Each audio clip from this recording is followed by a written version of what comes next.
Алексей Богомил.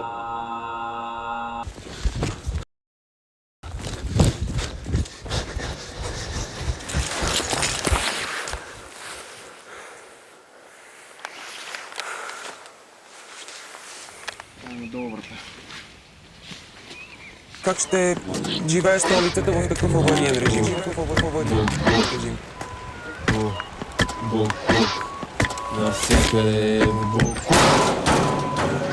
Заринахме се в пликове и сега се спъваме, но не спряхме да ги изхвърляме. Няма нищо да се промени, докато не поемеме контрола в нашите две ръце, тъй като общината и босовете на смет са в дебат как кварталите на София да разделят, кой тарикат за най-богат да провъзгласят. А пак ти си чакай букука да ти го събера. Разбрали са това, те го хвърляш долу в кофата, за тебе е букука, за тях мръсна пара. Ей, консуматор такъв наистина ли са ти нужни всички тези ефтини тъпоти, дето се поръчваш, за да запълниш изкуствено създадената ти материална пропаст? Аре, дай ми причина за това всеки път да купуваш от магазина нови турби. Ей ти една, защото си неблагодарна свиня, която я мърси, защото е свикнала некой друг очината да изчисти. Никой не иска да поеме отговорност. Никой! Буклука се потритва без да се изхвърля.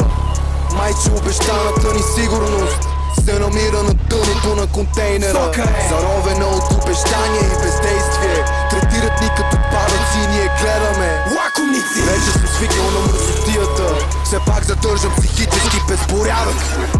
От всякъде крадат се пари, от всякъде. Не можеш си представиш дори. Не за друго сме се свили в черупките, хваща ни срамо това как те раздават правосъдие. Всички сме играчи в мълчаливата игра. Ако имаш топки, моля те, вдигни ръка и докажи на всеки, че имаш право на глас. И мене ме е страх, но коража го събрах. Трябва вече да конкретизираме нещата, лека по лека да разтъпчеме краката. От сега съм се запътил към стръмния път, избягвам да гледам към изравнения такъв.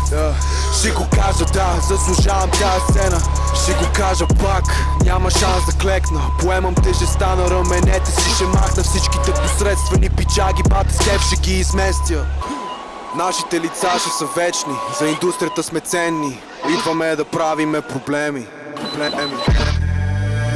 Никой не иска да поеме отговорност. Никой! Буклука се потритва без да се изхвърля. Майче, обещаната ни сигурност се намира на дъното на контейнера, заровена от обещания и бездействие. Третират ни като падъци и ние гледаме лакомници. Вече съм свикнал на мръсотията, все пак задържам психически безпорядък.